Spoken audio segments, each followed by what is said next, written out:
ಈಗ ಉದ್ಘಾಟನೆ ನೋಡಿ ಹೆಸರಾಂತ ವೈದ್ಯರು ಡಾಕ್ಟರ್ ಸಿ ಎಂ ಮುತ್ತುಜಾಪುರ ಎಲ್ಲರೂ ಪರಿಚಿತರು. ಹಾಗಾಗಿ ಅವರ ಶ್ರೀಮಂತವರು ತಮ್ಮನ್ನೆಲ್ಲ ಕುರಿತು ಮಾತಾಡಬೇಕು ಅಂತ ಎಮ್ಮವರು ಬೆಸೆಗೊಂಡರೆ ಶುಭ ಲಗ್ನವೆನ್ನಿದೆಯ, ರಾಶಿ ಕೂಟ ಋಣ ಸಂಬಂಧ ಉಂಟೆಂದು ಹೇಳಿದೆಯ, ಚಂದ್ರಬಲ ತಾರಾಬಲ ಉಂಟೆಂದು ಹೇಳಿದೆಯ, ನಾಡಿನ ದಿನ ಕೆಂಗಿನ ದಿನ ಲೇಸೆಂದು ಹೇಳಿದೆಯ, ಕೂಡಲ ಸಂಗಮ ದೇವನ ಕುದಿಸಿದ ಫಲ ನಿಮ್ಮದಯ. ವಚನದಿಂದ ಸುತ್ತೂರು ಜಗದ್ಗುರು ಶ್ರೀ ಶ್ರೀ ಶಿವರಾತ್ರಿ ರಾಜೇಂದ್ರ ಮಹಾಸ್ವಾಮಿಯವರನ್ನ ಮನದಲ್ಲಿ ನಿಮಿತ್ತ ಪ್ರಸ್ತುತ ಗುರುಗಳವರ ಪಾದಾರಕ್ಕೆ ನಗಿಸಿ ವೇದಿಕೆಯಲ್ಲಿರುವ ಎಲ್ಲ ಗಣ್ಯರಿಗೂ ನಾನು ಶರಣು ಶರಣಾರ್ಥಿಗಳನ್ನು ಸಲ್ಲಿಸ್ತಾ ಇದ್ದೇನೆ. ಹಾಗೆ ಆಗಮಿಸಿದ ಎಲ್ಲ ಸಹೋದರಿಯರಿಗೆ, ನನ್ನ ಪ್ರೀತಿಯ ಸ್ನೇಹಾಸ್ತಿ ಸಮಾಜದ ಆಗಮಿಸಿದ ಸಹೋದರಿಯರಿಗೆ, ಊರಿನ ಹಿರಿಯರಿಗೆ, ಪುಟಾಣಿ ಮಕ್ಕಳಿಗೆ, ಮಕ್ಕಳ ಇವತ್ತಿನ ಕಾರ್ಯಕ್ರಮದಲ್ಲಿ ನೀವೇ ಕೇಂದ್ರ ಬಿಂದು, ನೀವೇ ಮುಖ್ಯ. ಯಾಕಂದ್ರೆ ಇವತ್ತು ನಾವೇನು ವಚನದ ಬಗ್ಗೆ ಮಾತಾಡ್ಬೇಕು ಅನ್ಕೊಂಡಿದೀವಿ, ಬಸವಣ್ಣನ ತತ್ವಗಳನ್ನ, ಶರಣರ ತತ್ವಗಳನ್ನ ಹೇಳ್ಬೇಕು ಅನ್ಕೊಂಡಿದೀವಿ, ಅದು ನಾವೆಲ್ಲ ದೊಡ್ಡವರಾಗ್ಬಿಟ್ಟಿದೀವಿ. ದೃಢವಾಗಿ ಭಕ್ತದ ಮರವಾಗಿ ಬಂದಿದ್ದೆ ಅಂತ ಹೇಳಿ ನಾವು ಏನೋ ಒಂದು ಸ್ಟೇಜ್ ಬಂದಿದ್ದೀವಿ ಅಂದ್ರೆ ಫಸ್ಟ್ ಕಲಿಯಕ್ಕೆ ಸಾಧ್ಯವಿಲ್ಲ, ಬದಲಾವಣೆ ಮಾಡ್ಕೊಳ್ಳೋಕೆ ಸಾಧ್ಯವಿಲ್ಲ ಅನ್ನೋ ಸ್ಟೇಜಲ್ಲಿ ಇದ್ದೀವಿ. ಮುಂದೆ ನೀವು ಬೆಳೆಯುವಂಥವ್ರು ಇಂತಹ ಪರಿಸರದಲ್ಲಿ ಸುಸಂಸ್ಕೃತವಾದ ವಚನಗಳನ್ನ ಕಲಿತು ಅದರ ಅರ್ಥ ತಿಳ್ಕೊಂಡು ಒಂದು ಸುಂದರವಾದ ಸಮಾಜವನ್ನು ನೀವು ನಿರ್ಮಾಣ ಮಾಡಬಹುದು. ಬರೀ ವಿದ್ಯೆ ಒಂದೇ ಮುಖ್ಯ ಅಲ್ಲ ಜೀವನದಲ್ಲಿ. ಈ ವಚನಗಳು, ಸಾಹಿತ್ಯ, ಶರಣರ ಸಾಹಿತ್ಯ ಎಲ್ಲವನ್ನು ಓದ್ಕೊಂಡು ಅದನ್ನು ಒಂದು ಭಾಗವಾಗಿ ನೀವು ತೆಗೆದುಕೊಂಡು ಹೋದ್ರೆ ಖಂಡಿತವಾಗಿ ನಾಡಿನ ನಮ್ಮ ಭಾರತ ದೇಶ ತುಂಬಾ ಸುಂದರವಾಗಿರುತ್ತೆ.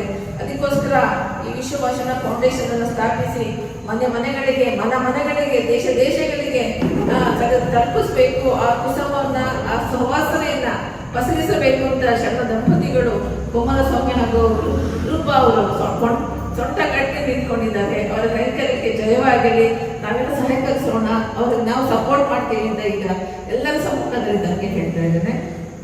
ಹಾಗೆ ಸಿದ್ದೇಶ್ವರ ಶ್ರೀಗಳು ಹೇಳಿದ್ರು, ದೇಹಕ್ಕೆ ಸ್ನಾನ ಮಾಡಿದರೆ ಹೊರಗಿನ ಕೊಳೆ ಹೋಗುತ್ತದೆ, ಆದರೆ ಮನಸ್ಸಿಗೆ ಜ್ಞಾನ ಮತ್ತು ಚಿಂತನೆಗಳ ಸ್ನಾನ ಮಾಡಿಸಿದರೆ ಮಾತ್ರ ಒಳಗಿನ ಅಹಂಕಾರ ಕೊಳೆ ಕರಗಿ ಶಾಂತಿ ಸಿಗುತ್ತದೆ ಅಂತೇಳಿ.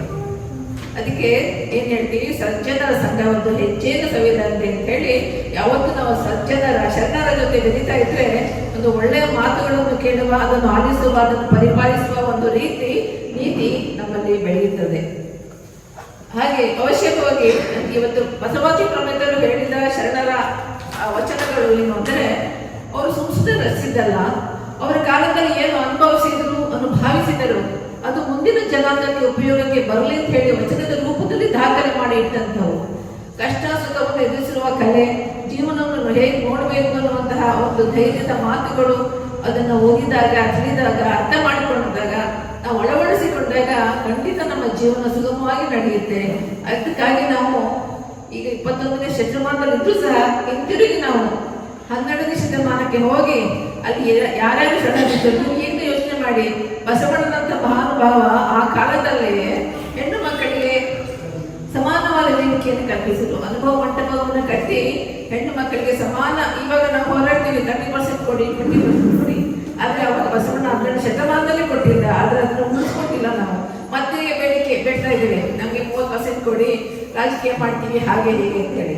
ಬಟ್ ಅವಾಗ ಆ ಕಾಲದಲ್ಲೇ ಬಸವಣ್ಣ ಮಹಾನುಭಾವ ಎಂಥ ಯೋಚನೆ ಮಾಡಿರ್ಬಹುದು, ಎಂಥ ಅನುಭವ ಮಂಟಪವನ್ನು ಕಟ್ಟಿರಬಹುದು. ಅಲ್ಲಿ ಬಂದಂತ ಶರಣರು ಎಷ್ಟು, ಅವರು ಎಲ್ಲ ಜಾತಿ ಭೇದ, ವರ್ಗ ಭೇದ ಏನೂ ಇಲ್ಲದೆ ಪ್ರತಿಯೊಬ್ಬರು ಅಲ್ಲಿ ಭಾಗವಹಿಸುವಂತಹ ಒಂದು ಸನ್ನಿವೇಶ ನಿರ್ಮಾಣ ಆಗಿತ್ತು. ಅಂತ ಒಂದು ಸುಂದರವಾದಂತಹ ಕಾಲ ಅದು.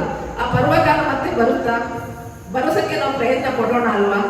ಅದನ್ನ ಹೇಗೆ ಪ್ರಯತ್ನ ಪಡೋದು? ಈಗಾಗಲೇ ನಾವು ಫೈಟ್ ಮಾಡ್ತಾ ಇದೀವಿ, ಸಮಾನತೆ ಅಂತ. ಅಷ್ಟು ದಿಕ್ಕಿದೆ.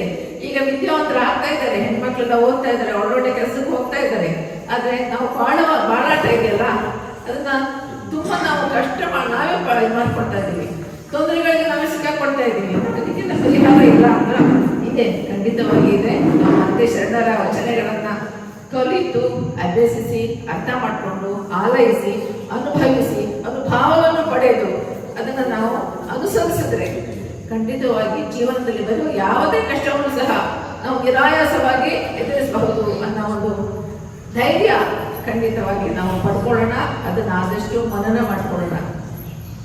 ನೋಡಿ, ಈಗ ಬಸವಣ್ಣವರು ಅವರ ವಚನಗಳು, ಶರಣರ ವಚನಗಳನ್ನ ಬೆಂಗಳೂರಿನ ಬಸವ ಭವನ ಅಲ್ಲಿ ಅಧ್ಯಕ್ಷರಾದ ಬಿ ಡಿ ಜಂತಿಯವರ ಪುತ್ರರಾದ ಅರವಿಂದ್ ಜಂತಿಯವರ ನೇತೃತ್ವದಲ್ಲಿ 100 93 ಶರಣರ ಬಗ್ಗೆ 36 ಭಾಷೆಗಳಿಗೆ ಅದನ್ನ ಟ್ರಾನ್ಸ್ಲೇಟ್ ಮಾಡಿ ಪ್ರಚಾರ ಮಾಡ್ತಾ ಇದ್ದಾರೆ.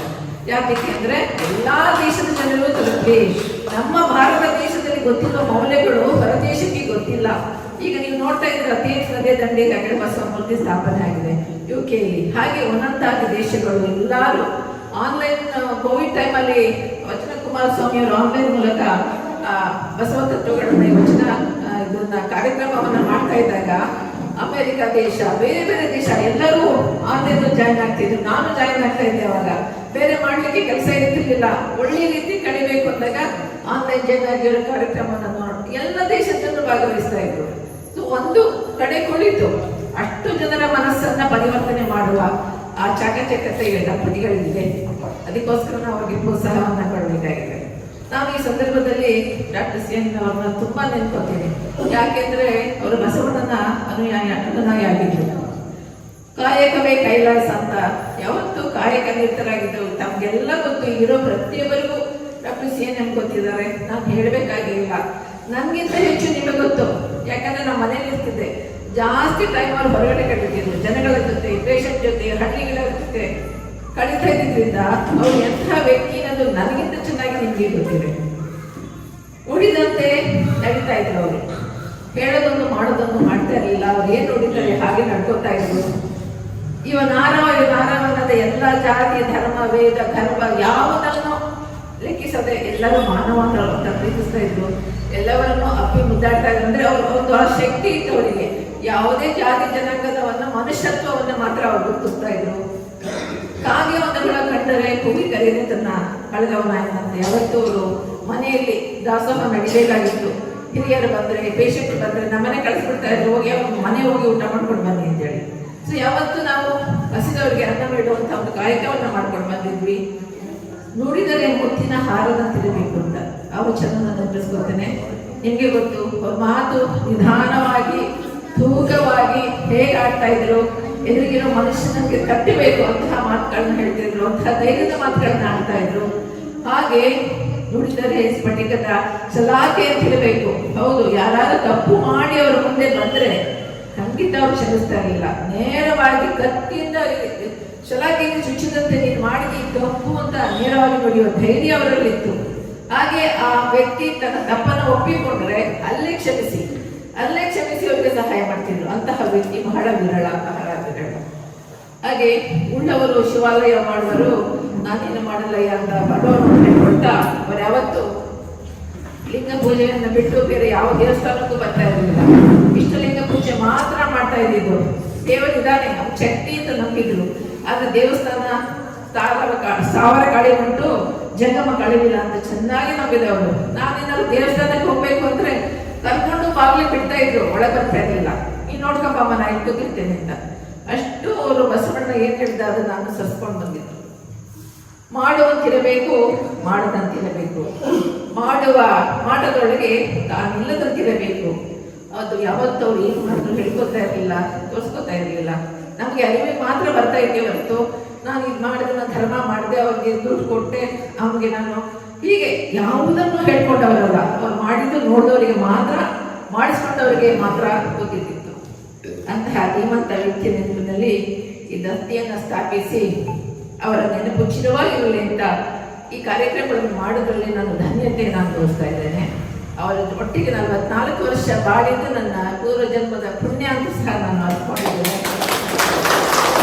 ಅದಕ್ಕಾಗಿ ಈ ದತ್ತಿಯನ್ನು ಸ್ಥಾಪಿಸಿ ನಮ್ಗೇನಂದ್ರೆ ಹಳ್ಳಿಯಲ್ಲಿ ಹೋಗೋಕ್ಕೆ ಇದೊಂದು ಮಾರ್ಗ, ಇದೊಂದು ಕಾರಣ. ಇದು ಒಂದು ಹಳ್ಳಿಯನ್ನ ಸ್ಥಾಪಿಸಿದಾಗ ಅಲ್ಲಿ ಹೋಗಿ ಅವರ ಸಮಕಾಲೀನರನ್ನು ನೋಡ್ಬೋದು, ಅವ್ರ ಪೇಷಂಟ್ಸ್ ಮಾತಾಡಿಸ್ಬೋದು, ಅವ್ರ ಜೊತೆ ಒಡನಾಡಬಹುದು. ವಚನಬದ್ಧ ಹೇಗೆ ಕಲಿಬೇಕು ಅನ್ನೋ ಬಗ್ಗೆ ಕುಮಾರಸ್ವಾಮಿ ಅವರಾಗಿ ರೂಪಾಗಿ ಮಾತಾಡ್ತಾರೆ, ಬಹಳ ಚೆನ್ನಾಗಿ ಮಾತಾಡ್ತಾರೆ. ಅವ್ರಿಗೆ ಮಾತನಾಡಿಸಿ ಅವರ ಬಸವ ಭಕ್ತರನ್ನಾಗಿ ಮಾಡಬಹುದು. ಈ ತರ ಏನೇನೋ ಆಲೋಚನೆಗಳು.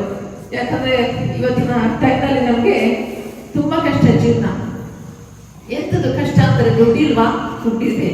ಮನೆ ಇಲ್ವಾ, ಮನೆ ಇದೆ. ವೆಹಿಕಲ್ ಇಲ್ವಾ, ಅದು ಇದೆ. ಆದರೆ ಮನಃಶಾಂತಿ ಇಲ್ಲ. ಏನೋ ಯೋಚನೆ, ಏನೋ ಇದು ದುರಾಸೆ, ಏನಿದ್ರು ಸಾಲ್ತಾ ಇಲ್ಲ, ಎಷ್ಟು ದುಡ್ಡು ಸಾಲ್ತಾ ಇಲ್ಲ. ಸಾಲ ಸೋಲ ಅದು ಇದು. ಯಾಕೆ ನಮ್ಮ ಜೀವನ ಹಿಂಗಾಗ್ತದೆ? ಅದಕ್ಕೆಲ್ಲ ಮಾರ್ಗ ಏನು? ಶಾಂತಿಯಿಂದ ಬದುಕೋಕೆ ಏನು ಮಾರ್ಗ ಅಂತ ಯೋಚನೆ ಮಾಡಿದಾಗ ಬಸವ ಮಾರ್ಗ ಮಾತ್ರ ಅದಕ್ಕೆ ಔಷಧಿ. ನಾವು ನಮ್ಮ ಆಲೋಚನೆಗಳನ್ನ, ನಮ್ಮ ಸಮಯವನ್ನ ಬಸವ ವಚನಗಳನ್ನ, ಶರಣರ ವಚನಗಳನ್ನ ಓದುವುದರ ಮೂಲಕ ನಮ್ಮ ಜೀವನ ಮಾರ್ಗವನ್ನು ಸುಧಾರಿಸಿಕೊಂಡು ಅತಿ ಆಸೆಯನ್ನು ಬಿಟ್ಟು ನೆಮ್ಮದಿಯ ಬದುಕನ್ನು ಬದುಕಲು, ಬೇರೆಯವ್ರನ್ನ ನೋಡಿ ನಾವು ಕೊರಗುವುದನ್ನ, ಬೇರೆಯವ್ರಿಗೆ ನಾವು ಕಂಪೇರ್ ಮಾಡ್ಕೊಳ್ಳೋದನ್ನ, ಆ ಥರ ಮಾಡೋದನ್ನೆಲ್ಲ ಬಿಟ್ಟು ಭಗವಂತ ಕೊಟ್ಟ ಜೀವನವನ್ನು ನಾವು ಹೇಗೆ ನಾವು ಸುಖವಾಗಿ ಸಂತೋಷವಾಗಿ ಕಳೆಯಬಹುದು, ಆ ಆಲೋಚನೆಯಲ್ಲಿ ನಮ್ಮ ಬದುಕನ್ನು ನಾವೇ ರೂಪಿಸಿಕೊಂಡು ನಮ್ಮ ಮಾರ್ಗವನ್ನು ನಾವೇ ಕಂಡುಕೊಂಡು ನಮ್ಮ ಮುಂದಿನ ಮಕ್ಕಳಿದಾರಲ್ಲ ಅವ್ರನ್ನ ಒಳ್ಳೆಯ ಪ್ರಜೆಗಳನ್ನು ಮಾಡಬೇಕು ಅಂದರೆ ಮನೆಯಲ್ಲಿ ಪಾಠಶಾಲೆ. ಜನನಿ ತಾನೇ ಮೊದಲ ಗುರುವು, ಜನನಿಂದ ಪಾಠ ಕಲಿತ ಜನರು ತಂದಿರುವಂಥ ತಾಯಿಯಂದಿರು ಇದನ್ನು ನೆನಪಿಟ್ಕೋಬೇಕು. ಮಕ್ಕಳಿಗೆ ಸಮಯ, ನಿಮ್ಮದಾದ ಸಮಯವನ್ನು ಕೊಡಿ. ನಿಮ್ಮ ನೆರಳಲ್ಲಿ ಮಕ್ಕಳು ಬೆಳೀಲಿ. ಧಾರಾವಾಹಿ ನೋಡುವುದನ್ನು ಬಿಟ್ಟು ಆ ಸಮಯವನ್ನು ಮಕ್ಕಳಿಗಾಗಿ ಒಳ್ಳೆಯ ವಚನಗಳು ಹೇಳ್ಕೊಡೋದು, ಒಳ್ಳೆ ಕಥೆ ಹೇಳೋದು, ನೀತಿ ಮಾರ್ಗದಲ್ಲಿ ಮಕ್ಕಳನ್ನ ಬೆಳೆಸೋದು ಮಾಡಿದ್ರೆ ಅದು ನೀವು ದೇಶಕ್ಕೆ ಕೊಡುವಂಥ ಕೊಡುಗೆ ಆಗುತ್ತೆ ಅಂತ ನಿಮ್ಮಲ್ಲೂ ನಾನು ಕೇಳ್ಕೊಳ್ತಾ ಇದ್ದೇನೆ. ಮಕ್ಕಳು ನೀವು ಅಷ್ಟೇ ಆಯ್ತಾ, ಒಳ್ಳೊಳ್ಳೆ ಪುಸ್ತಕ ಓದಿ, ಅಮ್ಮನ ಹೇಳಿ ಕಥೆ ಹೇಳಿ ಅಂತ ಕೇಳಿ, ಆ ಶರಣರ ಕಥೆ ಹೇಳಿ ಅಂತ ಹೇಳಿ, ಇನ್ನು ಯಾವ್ದಾದ್ರು ರಾಷ್ಟ್ರ ನಾಯಕರ ಕಥೆ ಹೇಳಿ ಅಂತ ಕೇಳಿ ನೀವು ಕೈಯಲ್ಲಿ ಮೊಬೈಲ್ ಇಟ್ಕೊಂಡು ಆಟ ಆಡಬಾರ್ದು ಆಯ್ತಾ. ಪುಸ್ತಕವನ್ನು ಓದಿ ದೈಹಿಕವಾಗಿ ಆಟ ಆಡಿ, ಹೊರಗಡೆ ಹೋಗಿ ದೈಹಿಕವಾಗಿ ಆಟ ಆಡಿ, ನಿಮ್ಮ ಆರೋಗ್ಯಕ್ಕೆ ಒಳ್ಳೆಯದಾಗುತ್ತೆ. ಇಷ್ಟು ಮಾತನ್ನು ಹೇಳ್ತಾ ಈ ಸಂದರ್ಭದಲ್ಲಿ ಈ ಊರಿಗೆ ನಾನು ಬಂದಿದ್ದು ನನಗೆ ಅಣ್ಣಯ್ಯ ಸ್ವಾಮಿಯವರ ಮನೆ, ಅವರ ಆತಿಥ್ಯ ಯಾವತ್ತೂ ನಾವು ಮರೆಯೋಕ್ಕಾಗಲ್ಲ. ಯಾವುದೇ ನಾವು ಕೊಟ್ಟರೆ ಅದರಲ್ಲಿ ಈ ಭಾಗದ ಜನರ ಪ್ರೀತಿ ವಿಶ್ವಾಸ ನಾನು ಯಾವತ್ತೂ ಮರೆಯೋಕ್ಕಾಗಲ್ಲ.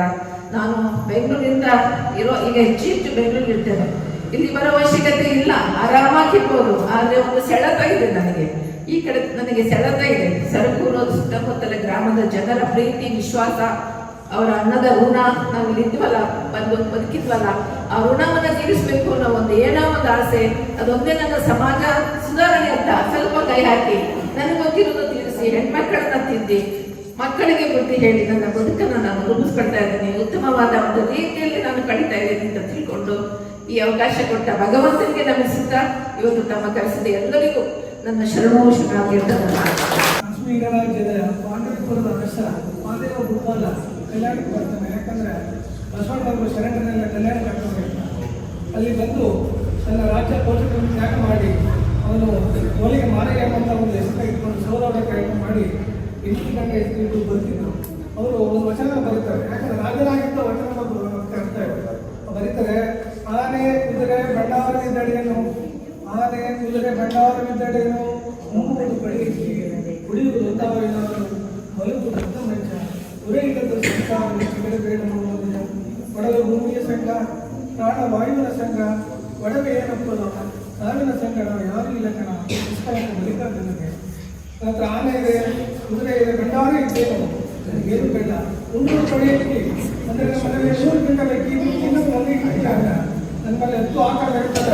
ಆದರೆ ಒಂದಷ್ಟು ನಾನು ಇರೋದು ನನ್ನ 10 ಬೆಡ್ರೂಮ್ ಇದ್ದರೆ ಒಂದು ಮಂಚ, ಅದು ಅರ್ಧ ಮಂಚ ಬಂದು ಈ ಭೂಮಿ ಸಿಗಲಿಲ್ಲ. ಸತ್ತ ಮೇಲೆ ಭೂಮಿ ಮಣ್ಣು ಹೋಗ್ತದೆ ಅಥವಾ ಸುಸ್ತಾರ, ಈ ಪ್ರಾಣ ಬಾಡಿ ಸುಮ್ಮ ಹೋಗ್ತದೆ. ಸಾವಿನ ಸಂಘ ಮತ್ತೆ ನಮ್ಮ ಸುತ್ತಮುತ್ತ ಒಡವೆ ವಸ್ತುಗಳನ್ನ ಹೆಂಡತಿ ಮಕ್ಕಳು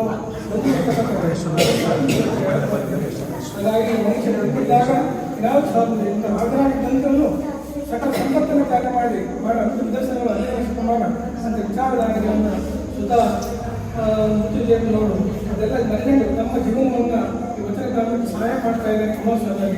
ಹಾಗಾಗಿ ಅವರು ತಮ್ಮೆಲ್ಲ ಮಾತಾಡಿ ತಮ್ಮ ಅನಿಸಿಕೆಗಳನ್ನು ಹೇಳ್ಕೊಟ್ಟು ತಮ್ಮಲ್ಲಿ ಕೊಡುವಂಥ ಧನ್ಯವಾದ. ಈಗ ನನ್ನ ಮಾರಾಟ ಗ್ರಾಮದ ಶ್ರೀಯುತ ಮಾಧವ್ ಮಾತಾಡೋದು ಮಧ್ಯ ಅರ್ಚನೆಗಾಗಿ ಈ ತರದ ಪುಸ್ತಕ ಎಲ್ಲೂ ನೋಡಿರ್ಲಿಲ್ಲ. ತುಂಬಾ ಸಂತೋಷ ಆಗ್ತಿದೆ. ವಚನಗಳು ಬಾಯಿ ಪುಕ್ಕವಾಗಿ ಬರ್ತಾ ಇದೆ. ನಿಜವಾಗಿ ಇವತ್ತು ಕಾರ್ಯಕ್ರಮ ಸಾರ್ಥಕ ಆಯಿತು ಅಂದ್ರೆ ನೀವೇ ಕಾರಣ ಅಂತ ನಾನು ಹೇಳ್ತೇನೆ. ಮತ್ತು ಒಂದು ಚಪ್ಪಾಳೆ ಕೊಡಿ. ಇವನಾರವ ಇವನಾರವ ಇವನಾರವ ಎಂದೆನಿಸದಿರಯ್ಯ, ಇವನಮ್ಮವ ಇವನಮ್ಮವ ಇವನಮ್ಮವ ಎಂದೆನಿಸಯ್ಯ, ಇವನಾರವ ಇವನಾರವ ಇವನಾರವ ಎಂದೆನಿಸದಿರಯ್ಯ, ಇವನಮ್ಮವ ಇವನಮ್ಮವ ಇವನಮ್ಮವ ಎಂದೆನಿಸಯ್ಯ. ಕೂಡಲ ಸಂಗಮ ದೇವಾ ನಿಮ್ಮ ಮನೆಯ ಮಗನೆಂದೆನಿಸಯ್ಯ, ಕೂಡಲ ಸಂಗಮ ದೇವ ನಿಮ್ಮ ಮನೆಯ ಮಗನೆಂದೆನಿಸಯ್ಯ ಇವನಾರವ ಇವನಾರವ ಇವನಾರವ ಎಂದೆನಿಸದಿರಯ್ಯ ಇವನಮ್ಮವ ಇವನಮ್ಮವ ಇವನಮ್ಮವ ಎಂದೆನಿಸಯ್ಯ ಇವನಮ್ಮವ ಇವನಮ್ಮವ ಇವನಮ್ಮವ ಎಂದೆನಿಸಯ್ಯ ಇವನಮ್ಮವ ಇವನಮ್ಮವ ಇವನಮ್ಮವ ಎಂದೆನಿಸಯ್ಯ